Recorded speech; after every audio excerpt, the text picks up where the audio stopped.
Just to introduce ourselves, so I'm Emma, Jackie, and Claire. So good morning, and thank you for listening to our presentation today. So we're the dietetics team across the trust. So we'd like to take this opportunity to give you an insight into the diverse role that the dietetics team offer across the trust. So in dietetics, we see a wide range of patients. We have 21 full-time equivalents in the trust, and we're based across community services, forensics, adult mental health, learning disabilities, home enteral feeding, specialist services, which includes eating disorders and neurorehabilitation, CAMS, food services, and diabetes education. So we get around, don't we? So if we had a full day, we will give you loads of examples of what we do. But as we don't have about 9 minutes left, we're just going to give you one example today of a patient's journey. So we'd like to take you on a journey with Katie, who's been referred to our community services for recent weight loss. Hi there, I'm Katie. I'm 17 years old and I've been told by my doctor that I need to see a dietitian because I'm underweight. I know what I'm supposed to eat, but I'm just not interested in food. I don't think seeing a dietitian will make any difference, but my mum says I must go to the appointment. So we provide services to both paediatric and adult patients, and we work hard to engage our patients. We offer face-to-face appointments, phone calls, video appointments as well. And as part of a community assessment, we want to gain an insight into why patients have been referred and what they're hoping to gain from the session, and then tailor the advice to that particular condition that they're presenting. So Katie, tell us what's brought you here today. The doctor thinks I'm underweight, but I just can't gain weight. So when speaking with Katie, it's important that we gain an insight into her day-to-day life. It's not just about the eating, it's about how eating and food fits into her day. Okay, Katie, thank you for all that information. So we've discussed ideas for increasing your nutritional intake.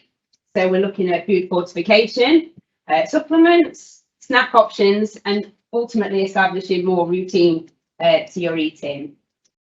But we've also spoken about possible fears of eating and gaining weight, and we feel that it would be a benefit for you to be seen by the specialist CAMS team.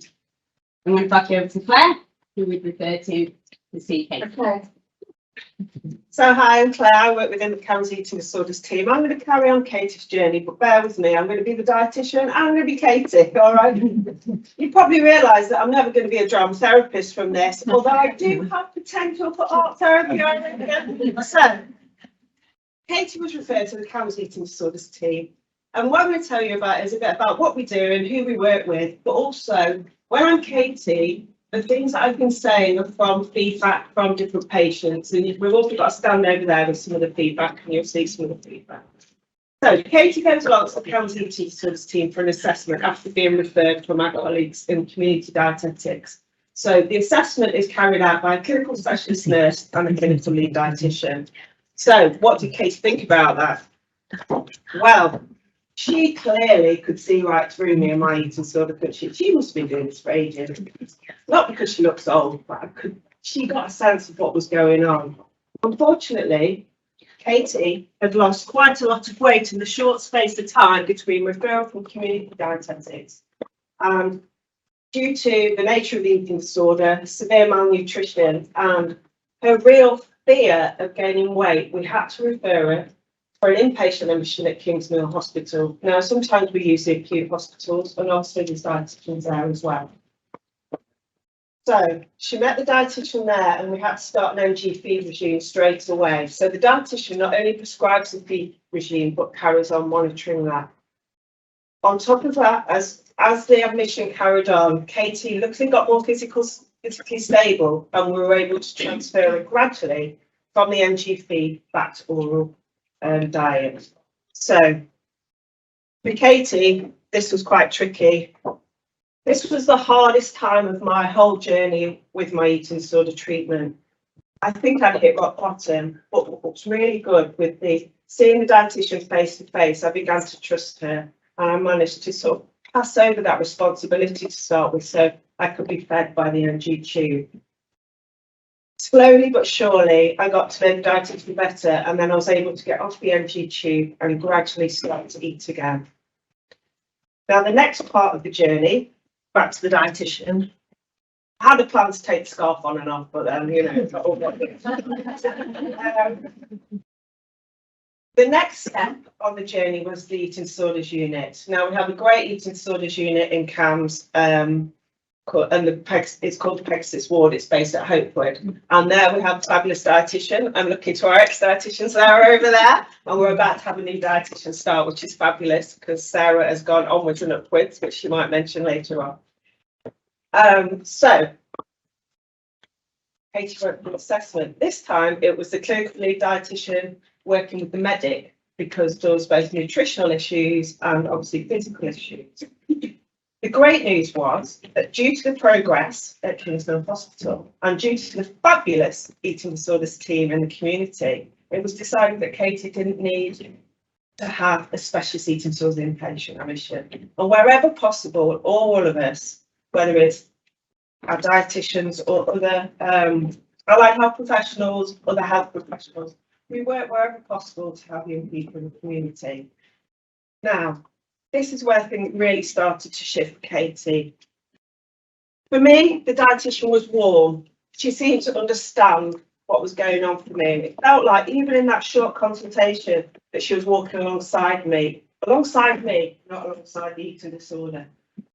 And I felt so positive because a lot of the things she said with the nutritional education was exactly what the other dietitian said. So it gave me hope and it gave me confidence.